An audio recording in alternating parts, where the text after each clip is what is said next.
जरूर उनका ये राजनीतिक दौरा है, पॉलिटिकल टूर है और इंडिया ब्लॉक के सभी नेताओं से उनकी मुलाकात होगी, जिसमें राहुल गांधी जी है, सोनिया जी है, कांग्रेस प्रेसिडेंट खड़गे जी है, कांग्रेस के नेताओं से होगी, एनसीपी के नेताओं से होगी, पवार साहब है यहाँ दिल्ली में, तो महाविकास आघाड़ी के सभी प्रमुख नेताओं से भी उनकी आज मुलाकात होगी।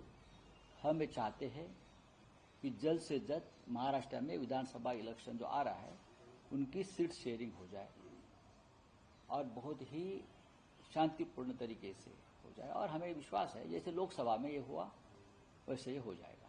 सर, बांग्लादेश की पीएम ने रिजाइन कर दिया और वो इंडिया आ गई। वो रिजाइन ने भाग गई। तो तानाशाही शाह होते हैं जो लोकतंत्र का मुखौटा लगाकर अपनी तानाशाही देश में चलाते हैं, लोगों की भावना, लोगों का स्वातंत्र, लोकतंत्र कुचल देते हैं, जो विरोधी होते हैं अपने उनको जेल में डालते हैं या खत्म कर देते हैं, जो हमारे देश में चल रहा है। तो यही शेख हसीना बांग्लादेश में कर रही थी, तो जनता ने उनको भगाया है। और मैं देख रहा था, मुझे बहुत बुरा लगा कि पार्लियामेंट को भी आग लगी। मैं ईश्वर से प्रार्थना करता हूं कि ये जो बांग्लादेश में हुआ है उससे हमारे देश के जो सत्ताधारी है कुछ सबक ले।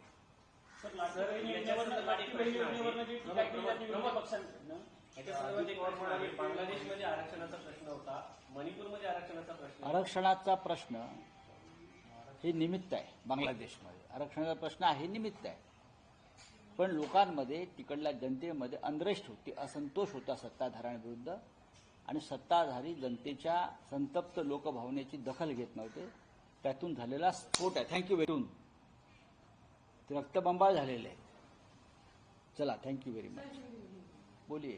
उद्धव ठाकरे आज दिल्ली आ रहे हैं, तो उनकी मीटिंग होगी इंडिया ब्लॉक के लीडर से? जी हाँ, शिवसेना के पार्टी चीफ उद्धव ठाकरे जी 3 दिन के दौरे पर दिल्ली में आ रहे हैं और जरूर उनका ये राजनीतिक दौरा है, पॉलिटिकल टूर है और इंडिया ब्लॉक के सभी नेताओं से उनकी मुलाकात होगी, जिसमें राहुल गांधी जी है, सोनिया जी है, कांग्रेस प्रेसिडेंट खड़गे जी है, कांग्रेस के नेताओं से होगी, एनसीपी के नेताओं से होगी, पवार साहब है यहाँ दिल्ली में, तो महाविकास आघाड़ी के सभी प्रमुख नेताओं से भी उनकी आज मुलाकात होगी।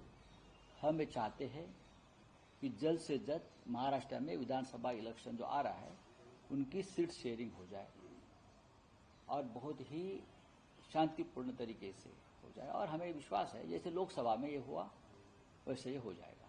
सर, बांग्लादेश की पीएम ने रिजाइन कर दिया और वो इंडिया आ गई। वो रिजाइन ने भाग गई। तो तानाशाही शाह होते हैं जो लोकतंत्र का मुखौटा लगाकर अपनी तानाशाही देश में चलाते हैं, लोगों की भावना, लोगों का स्वातंत्र, लोकतंत्र कुचल देते हैं, जो विरोधी होते हैं अपने उनको जेल में डालते हैं या खत्म कर देते हैं, जो हमारे देश में चल रहा है।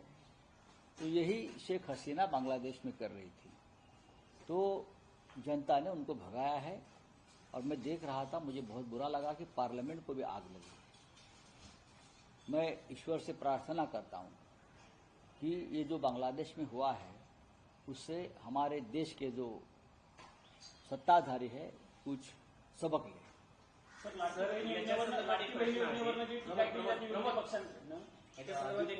बांग्लादेशमध्ये आरक्षणाचा प्रश्न होता, मणिपूरमध्ये आरक्षणाचा प्रश्न. आरक्षणाचा प्रश्न हे निमित्त आहे. बांग्लादेशमध्ये आरक्षणाचा प्रश्न आहे निमित्त.